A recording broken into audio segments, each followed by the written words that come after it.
একটা খবর শুনেছো? কি খবর? অমলকে কে যেন রক্ত দিয়েছে। কে অমল? পা, এটাও ভুলে গেলে? সুদেব মণ্ডলের ছেলে। কিন্তু এসব কথা তুমি আমায় কেন শোনাচ্ছ আমি বুঝতে পারছি না। কারণ তুমি সুদেব মণ্ডল ও তার ছেলেকে মেরে ফেলতে চেয়েছিলে, তাই। বেশ করেছিলাম,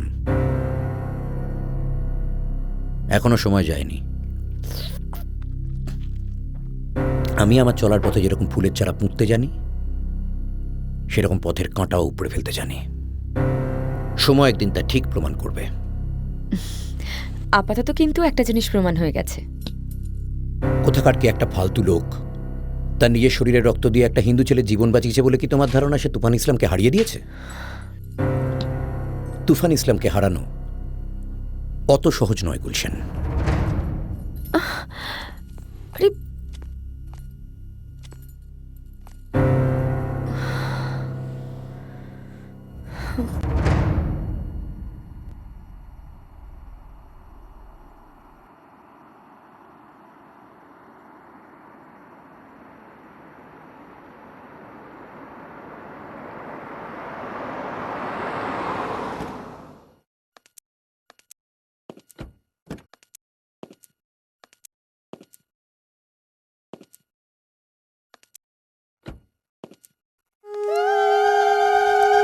আসুন আসুন আসুন আসুন।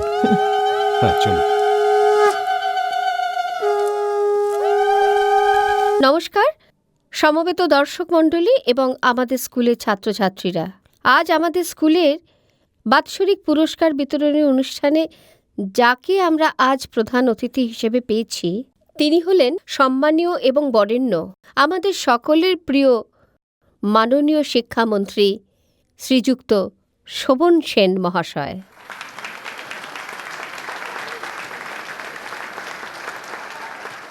আমাদের স্কুলে এই মহান ব্যক্তিত্বের উপস্থিতিতে আমরা ধন্য এবং কৃতজ্ঞ।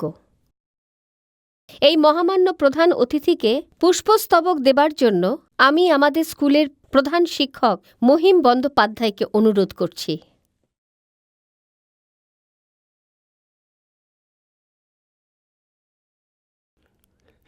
ধন্যবাদ।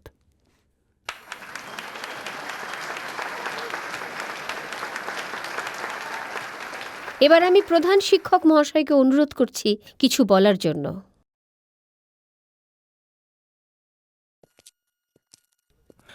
মঞ্চে উপবিষ্ট মাননীয় শিক্ষামন্ত্রী, উপস্থিত অভিভাবক মণ্ডলী এবং আমার প্রিয় ছাত্রছাত্রীরা, প্রতি বছরের মতো এবছরেও বিদ্যালয়ের পুরস্কার বিতরণী অনুষ্ঠান অনুষ্ঠিত হচ্ছে। তবে এবারে এই অনুষ্ঠানে আমাদের মধ্যে আমরা মাননীয় শিক্ষামন্ত্রীকে প্রধান অতিথি হিসেবে পেয়ে একই সঙ্গে ধন্য এবং গর্বিত। আমি অনুরোধ করব উনি যদি আমাদের ছাত্রছাত্রীদের উদ্দেশ্যে দু একটি কথা বলেন।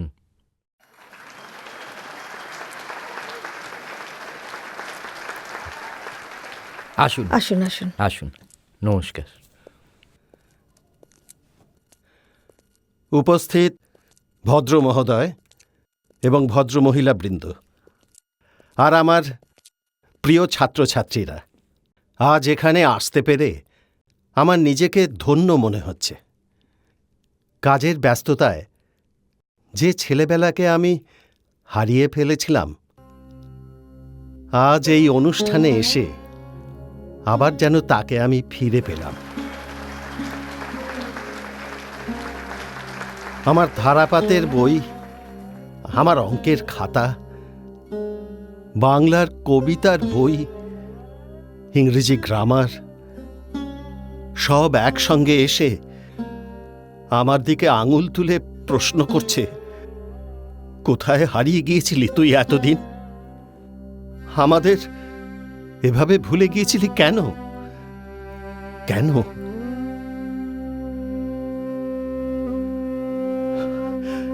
আপনাদের কাছে আমার আন্তরিক কৃতজ্ঞতা। আমার সেই ছেলেবেলা, আমার সেই স্কুল জীবনকে আবার আপনারা আমাকে ফিরিয়ে দিয়েছেন। এই স্কুলের প্রত্যেকটি ছাত্রছাত্রীর ভবিষ্যৎ উজ্জ্বল হয়ে উঠুক। 100 জনের মধ্যে একজন হয়ে উঠুক তারা। শিক্ষার প্রদীপ ওদের অন্তরকে উদ্ভাসিত করুক। আপনাদের সকলকে আমার আন্তরিক শুভেচ্ছা আর নমস্কার জানিয়ে আমার বক্তব্য শেষ করলাম। এবার আমাদের পুরস্কার বিতরণী অনুষ্ঠান শুরু হচ্ছে। প্রাপকের হাতে পুরস্কার তুলে দেবেন মাননীয় শিক্ষামন্ত্রী মহাশয় শ্রীযুক্ত শোভন সেন।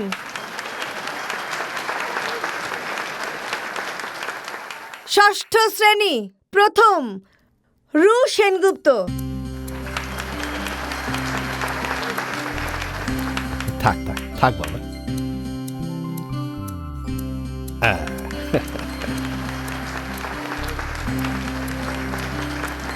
ষষ্ঠ শ্রেণী দ্বিতীয় ঝিলাম মুখার্জি।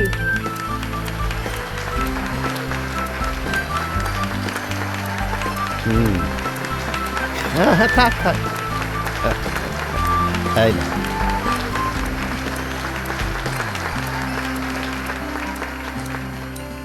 চতুর্থ শ্রেণী প্রথম মুস্কান দত্ত। ও থাক থাক। বাহ।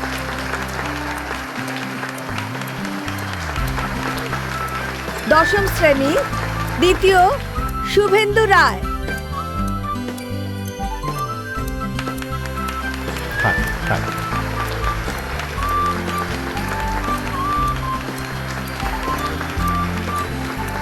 আমাদের পুরস্কার বিতরণীর অনুষ্ঠান শেষ হলো।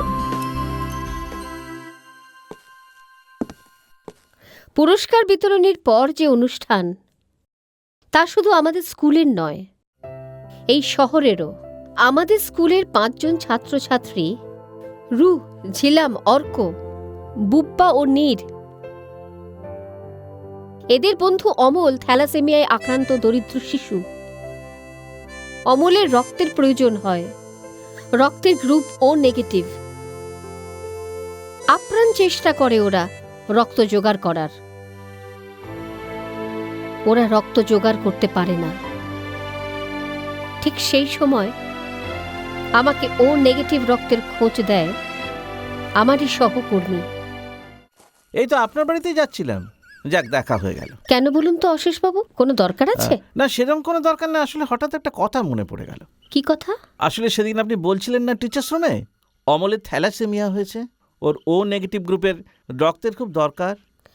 হ্যাঁ হ্যাঁ, আপনার কি এরকম কোনো চেনা জানা লোক আছে যার রক্তের গ্রুপ ও নেগেটিভ? ছেলেটিকে বাঁচাতে না প্রচুর রক্ত দরকার। আছে কি কেউ? ঠিক চেনা জানা না, তবে একজন মানুষকে আমি চিনি যার রক্তের গ্রুপ ও নেগেটিভ। তিনি কি এখানেই থাকেন? হ্যাঁ হ্যাঁ, এখানকার খুব নামকরা লোক। কে বলুন তো, আমি কি তাকে চিনি? হ্যাঁ চিনবেন নিশ্চয়ই, তার নাম তুফান ইসলাম, চেনেন তো তাকে? হ্যাঁ চিনি, কিন্তু আপনি কি করে জানলেন? আমাদের পাড়ার সবুজ সংঘ ক্লাবের ব্লাড ডোনেশন ক্যাম্পে উনি রক্ত দিয়েছিলেন, আর আমি সেই ক্লাবের প্রেসিডেন্ট। তখনই আমি ব্যাপারটা লক্ষ্য করি। ওফ, অনেক ধন্যবাদ অশেষবাবু। আমি বরং একবার নিজে গিয়ে দেখি ভদ্রলোককে রাজি করানো যায় কিনা। আচ্ছা ধন্যবাদ।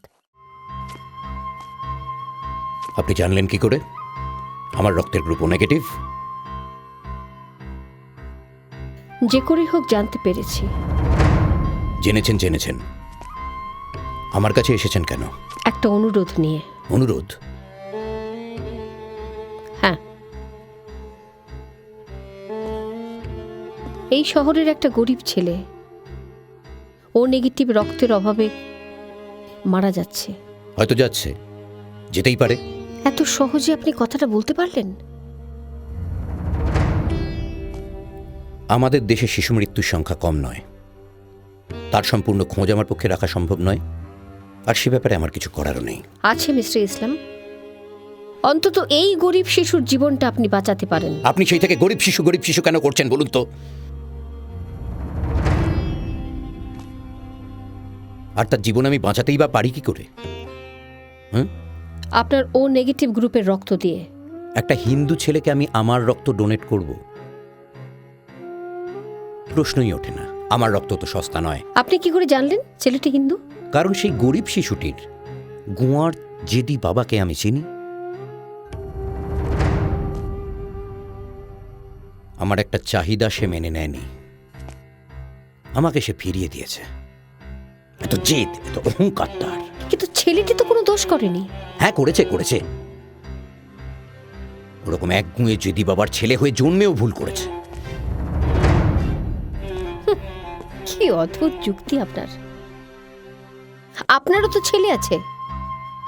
আপনার কি মন বলে বিবেক বলে কিচ্ছু নেই? না, নেই।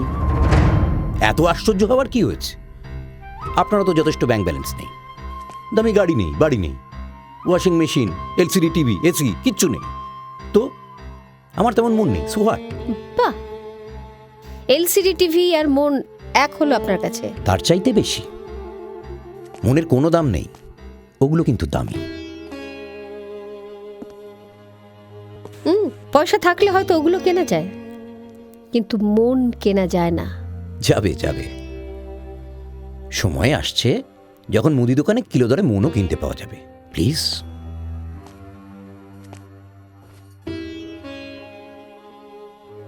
সত্যি আপনার জন্য আমার করুণা হচ্ছে মিস্টার ইসলাম, আপনার জন্য আমার করুণা হচ্ছে।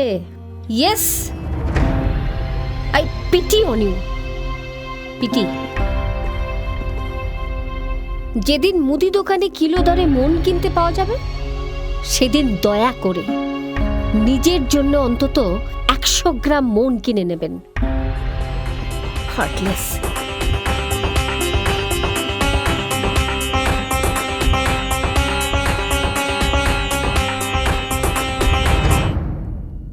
নিরাশ হয়ে ফিরে আসি আমি, কিন্তু তার 2-1 দিন পরেই আমি জানতে পারি কে এই মানুষ যে তার নাম অজ্ঞাত রেখে রক্ত ডোনেট করে অমলকে বাঁচালেন। কে তিনি? আমি হাসপাতালে গিয়ে দেখা করি ডক্টর মৈত্রের সঙ্গে। আপনি কার কাছ থেকে এই কথাটা শুনেছেন? শুনেছি। আপনি প্লিজ যে রক্ত দিয়েছে তার নামটা বলুন প্লিজ ডক্টর। সরি, নামটা আমি বলতে পারবো না। আমি তার কাছে প্রতিশ্রুতিবদ্ধ। নামটা জানা আমার খুব দরকার। আমি নামটা কাউকে বলবো না। You believe me please doctor Maitra. যে মানুষটি অমলকে রক্ত দিয়ে গেছেন তার নাম? আজকের অনুষ্ঠানে দর্শক আসনে বসে আছেন সেই মানুষটি যার মন নেই বলে আমি ভুল বুঝেছিলাম। তিনি প্রমাণ করে দিয়েছেন কত বড় মনের মানুষ তিনি। তিনি এই শহরের তুফান ইসলাম।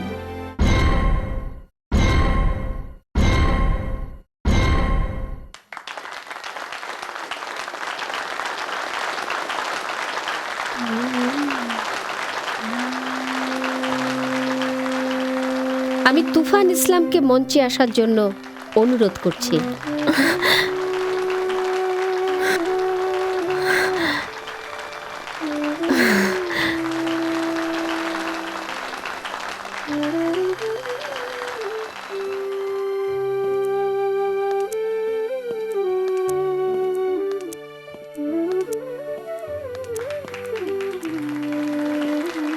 প্লিজ।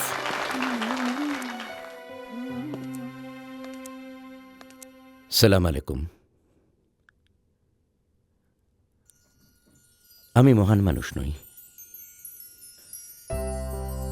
শিক্ষিকা শকুন্তলা সত্যি আমার সঙ্গে দেখা করেছিলেন, কিন্তু আমার তো তখন মন বলে কিছু ছিল না। অমলকে আমি রক্ত দেওয়ার কথা ভাবিও নি। একদিন হঠাৎ সকালবেলায় ওরা আমার কাছে এলো অমলের রক্তের জন্যে। ওরা 5 জন আমার পা ধরে কান্নায় ভেঙে পড়ল, কিন্তু আমার সিদ্ধান্তের কোনো বদল হলো না। তখনও আমার কাছে টাকা পয়সাই সব। এর মধ্যে জানি না কেন হঠাৎ একদিন এমনি আমার মনে হলো এটা তো আমার ছেলের ক্ষেত্রেও হতে পারত। পারতো না? নীর কি হয়েছে বাবা? কি হয়েছে বাবা? নীর, ডাক্তারবাবু তো বললেন 8 ঘন্টার মধ্যে আসছেন। এই তবে এখানে নীর। এত দেরি করছেন কেন কোথায় বলো তো? কষ্ট হচ্ছে বল না বাবা, বল না বাবা। নীর, নীর, নীর, দেখো না, দেখো না নীর কিরম করছে, কিরম করছে। কি হয়েছে বাবা? কি হয়েছে? কষ্ট হচ্ছে? কি কষ্ট হচ্ছে বাবা? কি হয়েছে বাবা? কি গো, তুমি চুপ করে বসে আছো কেন? কিছু একটা করো। নীরব করছে কেন? তুমি কেন চুপ করে বসে আছো? তুমি কিছু একটা করো, তুমি কিছু একটা করো। চোখের সামনে ছেলেটা।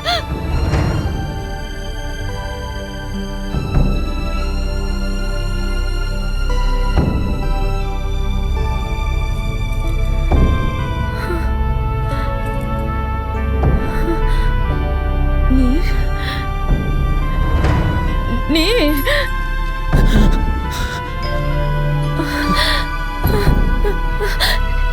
নীর, নীর, নীর, কথা বলছিস না কেন বাবা? নীর, নীর, নীর,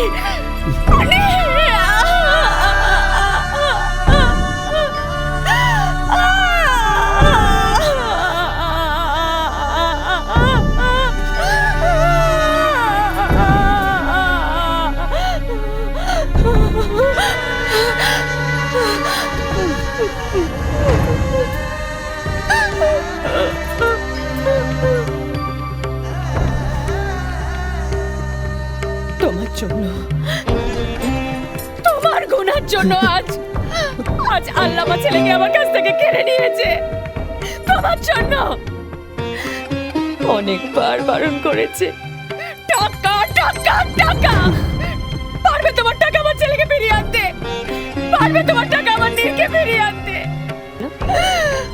আমার নীরকে ফিরিয়ে এনে দাও, আমার নীরকে ফিরিয়ে এনে দাও।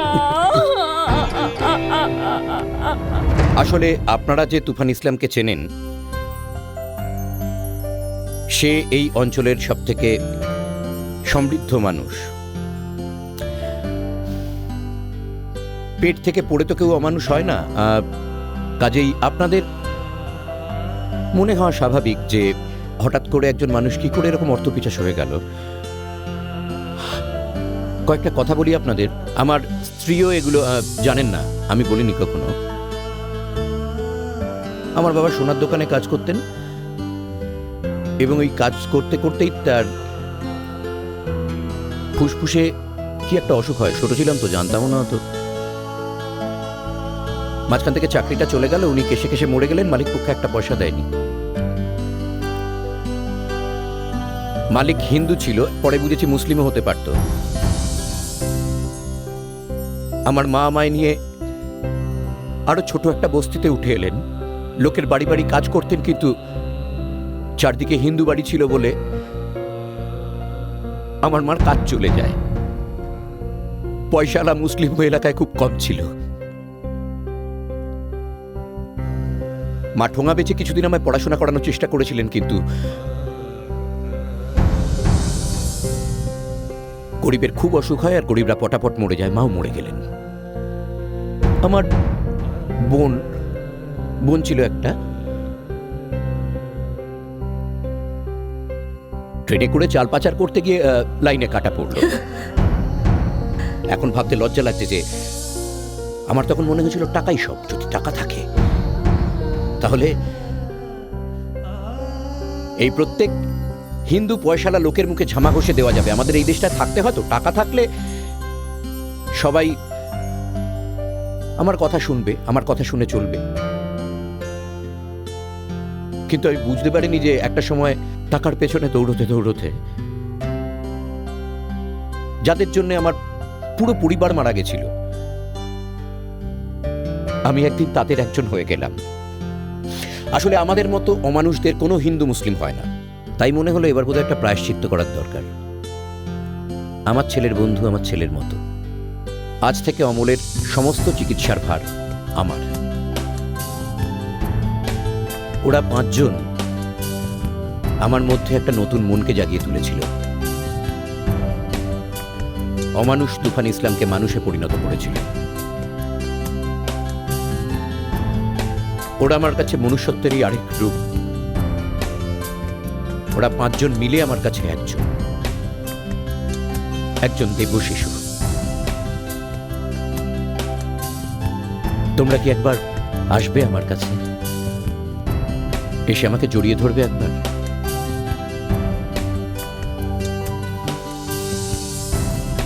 এসো। যদি ক্ষমা করতে পারো